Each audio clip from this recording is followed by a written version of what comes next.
A Bad Case of Stripes, read aloud by Catherine Barnes. Written and illustrated by David Shannon. Camilla Cream loved lima beans, but she never ate them. All her friends hated lima beans, and she wanted to fit in. Camilla was always worried about what other people thought of her. Today she was fretting even more than usual. It was the first day of school, and she couldn't decide what to wear. There were so many people to impress. She tried on 42 outfits, but none seemed quite right. She put on a pretty red dress and looked in the mirror. Then she screamed.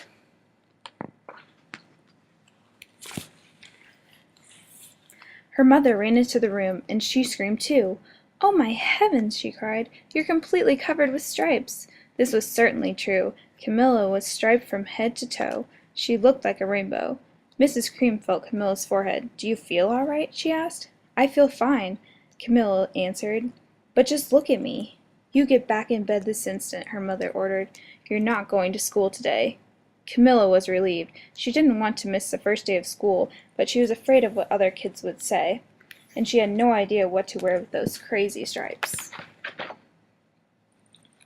That afternoon, Dr. Bumble came to examine Camilla. "Most extraordinary!" he exclaimed. "I've never seen anything like it. You are having any coughing, sneezing, runny nose, aches, pains, chills, hot flashes, dizziness, drowsiness, shortness of breath, or uncontrollable twitching?" "No," Camilla told him. "I feel fine." "Well then," Dr. Bumble said, turning to Mrs. Cream, "I don't see any reason why she shouldn't go to school tomorrow. Here's some ointment to help clear up the stripes in a few days. If it doesn't, you know where to reach me." And off he went. The next day was a disaster. Everyone at school laughed at Camilla. They called her Camilla Crown, and neither the living lollipop. She tried her best to act as if everything were normal. But when the class said the Pledge of Allegiance, her stripes turned red, white, and blue, and she broke out in stars. The other kids thought this was great. One yelled out, "Let's see some purple polka dots." Sure enough, Camilla turned all purple polka dotty. Someone else shouted, "Checkerboard," and a pattern of squares covered her skin. Soon everyone was calling out different shapes and colors, and poor Camilla was changing faster than you can change channels on a TV.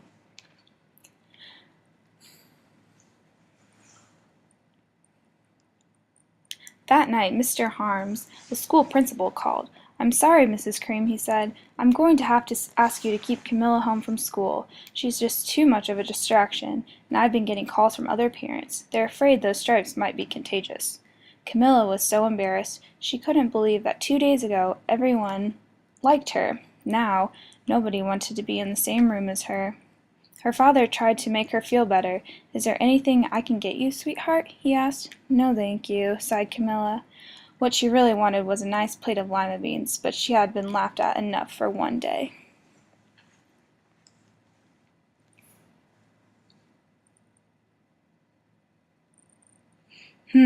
Well, yes, I see," Dr. Bumble mumbled. When Mr. Cream phoned the next day, "I think I'd better bring the specialist. We'll be right over."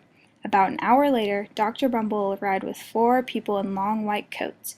He introduced them to the Creams. "This is Dr. Grubb, Dr. Sponge, Dr. Cricket, and Dr. Young." The specialist went to work on Camilla. They squeezed and jabbed, tapped and tested. It was very uncomfortable. "Well, it's not the mumps," concluded Dr. Grubb. "Or the measles," said Dr. Sponge. "Definitely not chicken pox," put in Dr. Cricket. "Or sunburn," said Dr. Young. "Try these," said the specialist. They each handed her a bottle filled with different colored pills. "Take one of each before bed," said Dr. Grubb. Then they filed out the front door, followed by Dr. Bumble.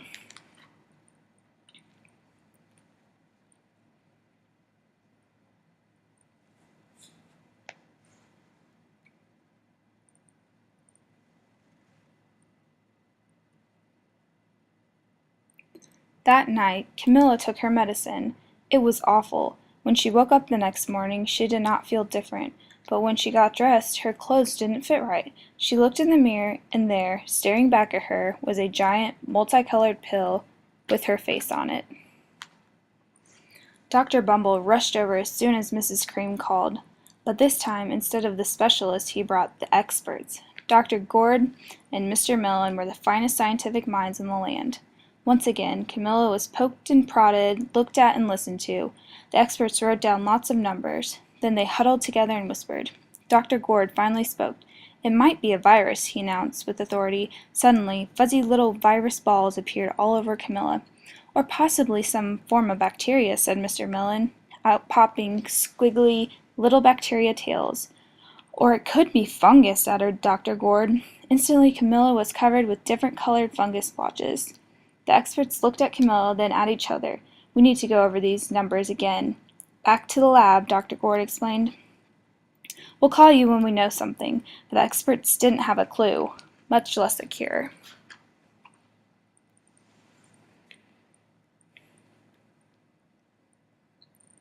By now, the TV news had found out about Camilla. Reporters from every channel were outside of her house, telling the story of the bizarre case of the incredible changing kid.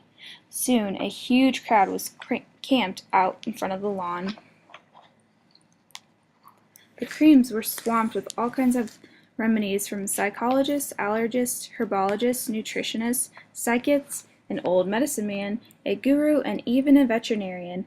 Each so-called cure only added to poor Camilla's strange appearance until it was hard to even recognize her. She sprouted roots and berries and crystals and feathers in a long furry tail, but nothing worked.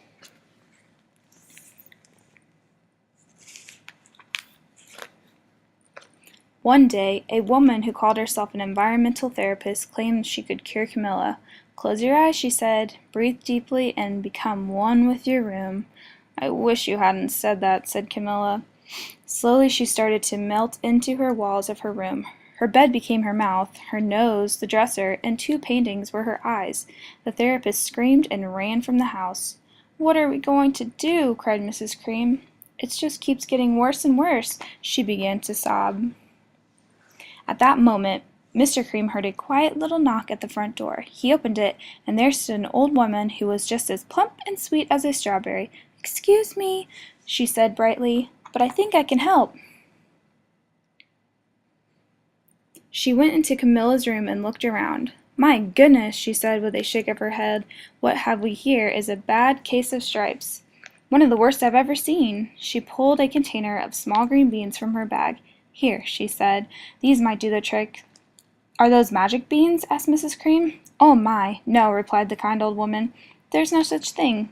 These are just plain old lima beans. I'll bet you'd like some, wouldn't you? She asked Camilla. Camilla wanted a big, heaping plateful of lima beans, but more than just about anything. But she still was afraid to admit it. Yuck, she said. No one likes lima beans, especially me. Oh dear, the old woman said sadly. I guess I was wrong about you. She put the beans back in her bag and started towards the door. Camilla watched the old woman walk away. Those beans would have tasted so good, and being laughed at for eating them was nothing compared to what she'd been going through. She finally couldn't stand it. Wait, she cried. The truth is, I really love lima beans. I thought so, the old woman said with a smile. She took a handful of beans and popped them into Camilla's mouth. Mmm, said Camilla.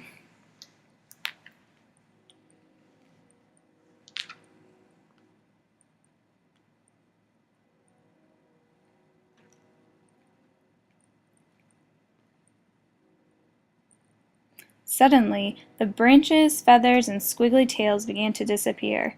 Then the whole room swirled around. When it stopped, there stood Camilla, and everything was back to normal.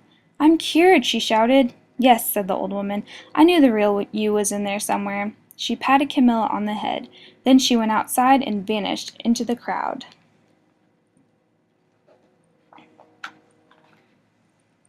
Afterward, Camilla wasn't quite the same. Some of the kids at school said she was weird, but she didn't care a bit.